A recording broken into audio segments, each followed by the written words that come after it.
And we are back here on the GSMC Baseball Podcast, bringing you our second segment, which is going to be talking about the NL games of yesterday. But before we do that, I would like to ask you again to please like and follow the show.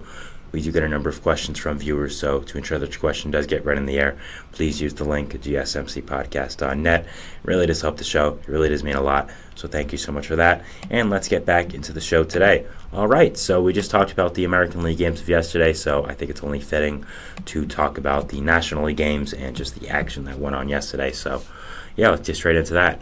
So the first game I did want to talk about was Pirates-Mets, two teams that have been red hot recently, especially the Mets, who have just been great in starting 0-5. They were looking to win the series with this game, as you know they won the first game. So if they won this game in a 3-game series, they would have won the series. So opening up the scoring here in the top of the fifth with a Ryan Reynolds RBI single to score Alika Williams. Then in the bottom of the seventh, after coming in for an injured Brett Beatty, Joey Wendell would hit an RBI double to score Francisco Lindor and make it 1-1 Mets, tying up the game. Great job by them.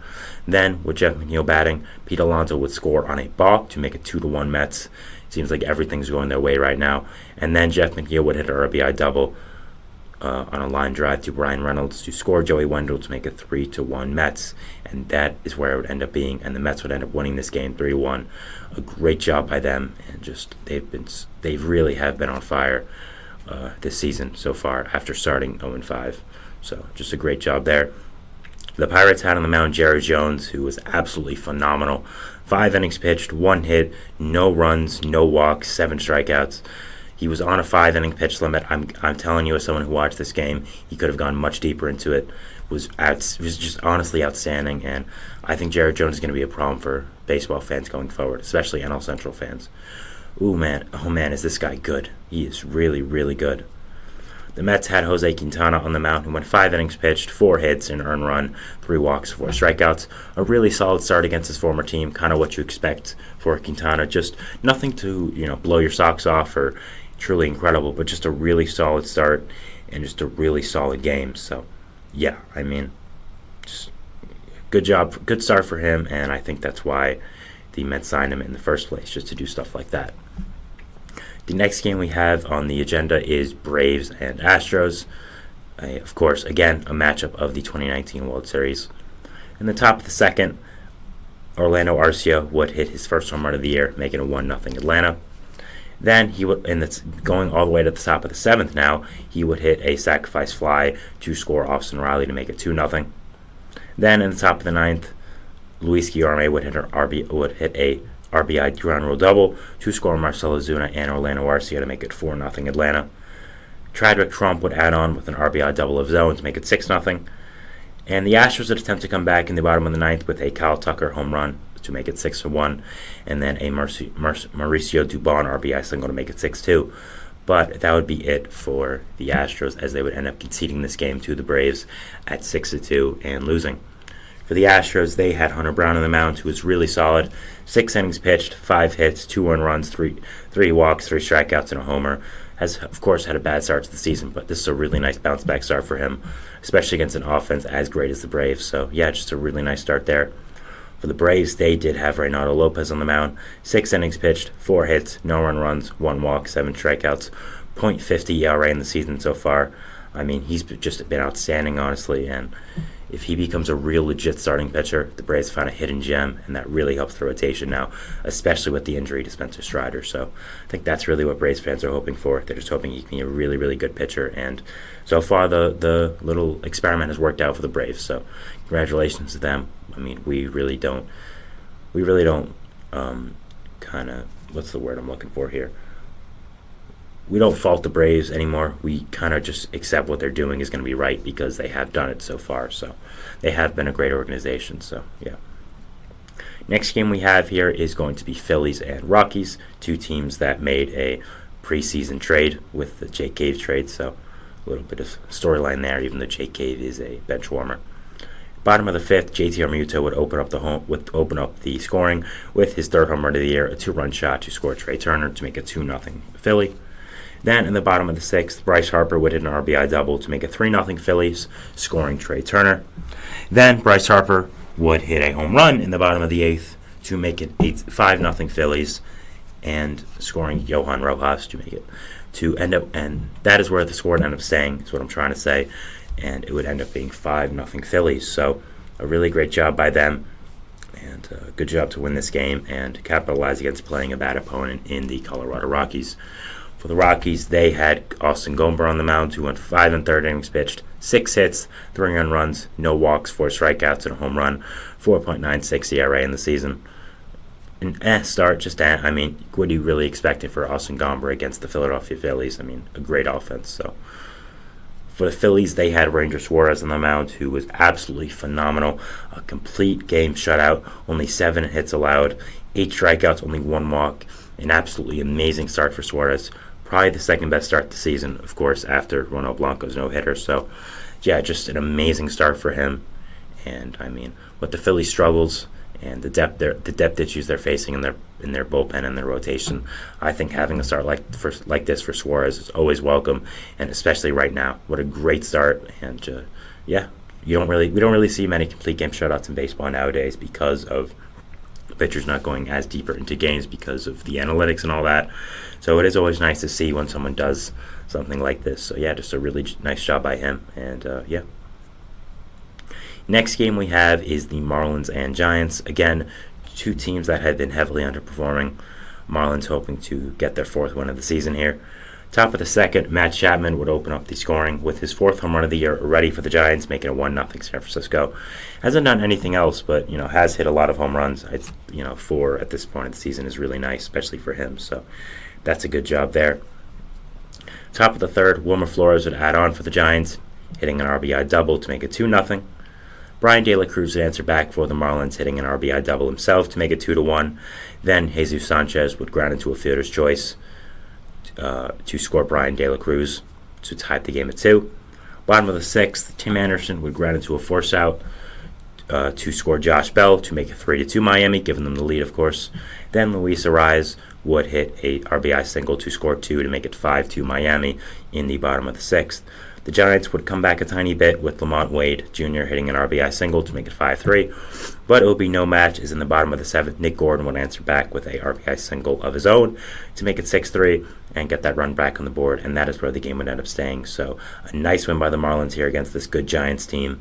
They are underperforming, yes, but any win you can get like this is a really good sign, and just a good win for them overall. The Giants had Jordan Hicks on the mound, who again was phenomenal. 5 innings pitched, 3 hits, 2 earned runs, 3 walks, 5 strikeouts, 1.57 ERA in the season. I mean, a lot of teams turned guys we know as relievers to starters this year, including the Braves with Reynaldo Lopez, and with the Giants, and with Jordan Hicks and the Giants. And so far, it's worked out pretty well. I mean, Lopez, as we just talked about, has been incredible. Hicks has been incredible. And today, while I'm doing the show, we learned that Michael King was close to throwing a no-hitter with the Padres. So it's been a really successful experiment so far, and it's something I'm interested in watching and seeing if it does keep up with baseball in the future, and if it is something that does become a prevalent trend nowadays. For the Marlins on the mound, they indeed had Ryan Weathers, who went 6 innings pitched, 5 hits, 2 earned runs, a walk, but 10 strikeouts. A really great start for him against this great Giants offense. I mean, 10 strikeouts going significantly into the game, I think is really, really solid, and a really great start by him. For next up, we are going to be having Padres and Brewers. For this game, we would start the scoring in the top of the first with a Manny Machado RBI groundout. Then a big 3-run home run by Ha-Seong Kim, his 3rd of the year as well, to make it 4-0 San Diego. Bottom of the first, Jake Bauers would answer back a tiny bit with a RBI double to make it 4-1. Luis Campusano in the top of the 7th. Big gap in the scoring, obviously a lot of scoring in the first and then none in the middle of the game. But top of the 7th, he's scoring would pick back up with a Luis Campusano RBI single to score Fernando Tatis Jr. Then a Jackson Merrill RBI groundout to score Jurickson Profar. Bottom of the 7th, William Contreras would hit an RBI single to make it 6-2, and then in the bottom of the 9th would hit an RBI groundout to make it 6-3. But the Brewers would not end up coming back after that, and they would end up losing this game to the Padres 6-3. For the Brewers, they had Wade Miley on the mound, who was not good. 3 innings pitched, 4 hits, 3 earned runs, 2 walks, 2 strikeouts, and a home run. Not what you want from him, especially against this Padres offense, which is really solid. The Padres, they had Dylan Cease on the mound, who went 6 innings, 2 hits, an earned run, 5 walks and 7 strikeouts. So an interesting start, to say the least. Yes, only 2 hits and 1 earned run over 6, but also gave up 5 walks. So I'd still think it's good, but I think Cease definitely needs to work on those walks going into the future as with the Padres. So definitely something I'm watching, and definitely something I'm hoping he does improve on. The next game we have was an absolute amazing game, Cubs and Diamondbacks. I'm going to talk about that last, though, because it is a really long game and really exciting, so we are going to be saving that to the end, so make sure you watch and listen to hear what happened there. But next game then we'll be talking about is going to be Cardinals Athletics. Bottom of the second, Kyle McCann would open up the scoring for the Athletics, making it 1-0 Oakland. Then in the top of the third, Brandon Donovan would answer back with an RBI groundout to make it 1-1. Kyle McCann would then homer to make it 2-1. So McCann was not giving up, trying to ruin the A's tank, I guess. His first of the season as well. Mason Wynn would hit a sacrifice fly to J.J. Bleday to score Nolan Arenado to make it 2-2. Then Jordan Walker would hit a sacrifice fly in the top of the sixth to get the Cardinals up 3-2, and the A's would not answer back after that, and the Cardinals would not score after that, making it a 3-2 win for St. Louis over the lowly A's, who had on the mound J.P. Sears, who was actually really solid. 5 innings pitched, 2 hits, an earned run, 3 walks, and 2 strikeouts. Sorry about that. Was really, really solid, and against this Cardinals offense as well, which is really good in my opinion. I think that's really all you can ask for. For the Cardinals, they had Lance Lynn on the mound, who was also really good. 7 innings pitched, 5 hits, 2 runs, 1 earned, 1 walk, 1 strikeout, and 1 homer. Say what you want about Lynn, but he's been really, really solid to start the season back with St. Louis. 20 innings pitched, 2.18 ERA in the season, 4 games. So, yeah, a really great job by him, and a positive sign for the Cardinals that he is performing so well.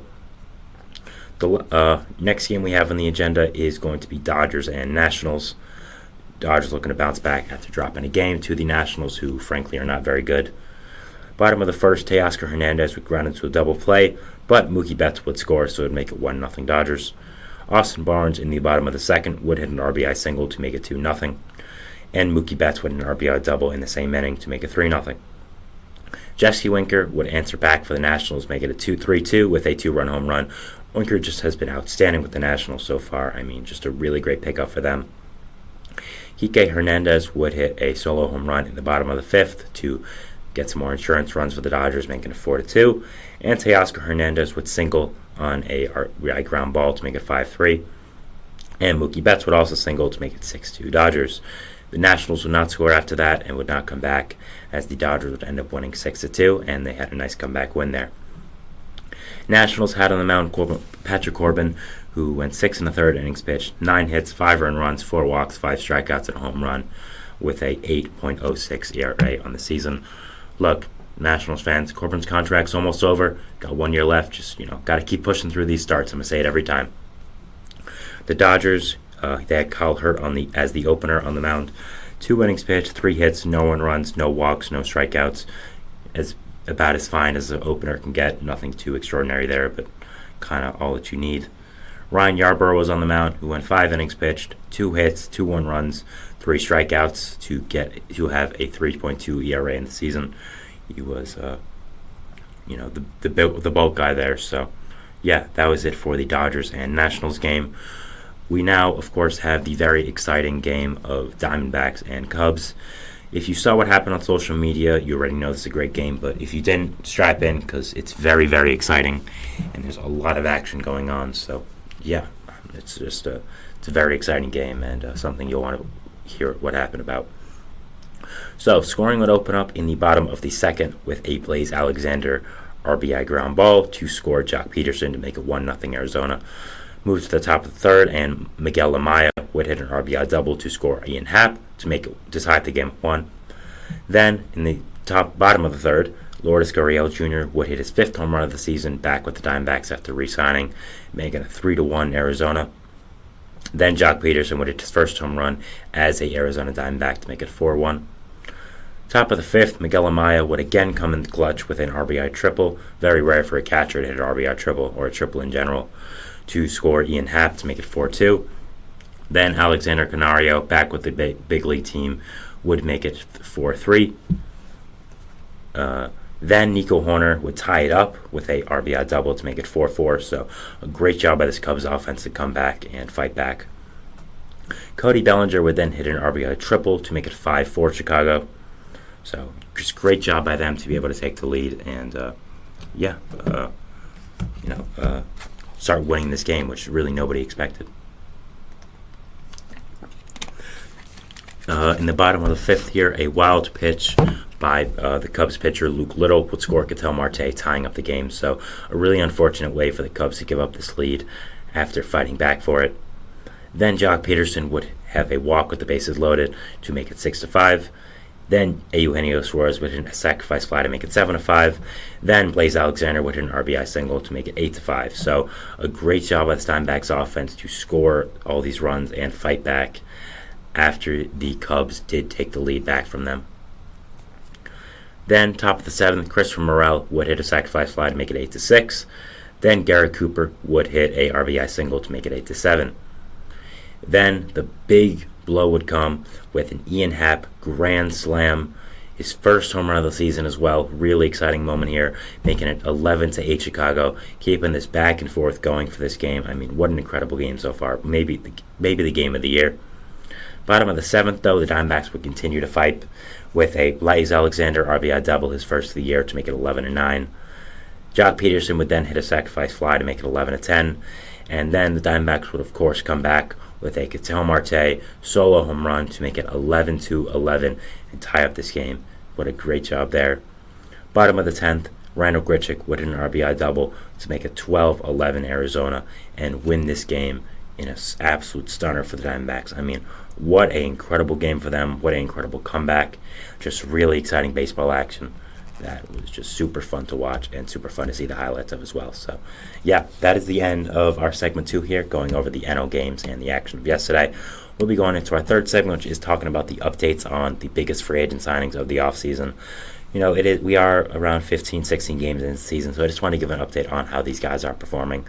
I picked the top 9 free agents, and just wanted to give an update on their new performances with their either new teams or the teams they re-signed with. So just how the contract's working out so far. So I'll be talking about that, but first we're going to a break, so I'll see you after that. Thanks, and bye.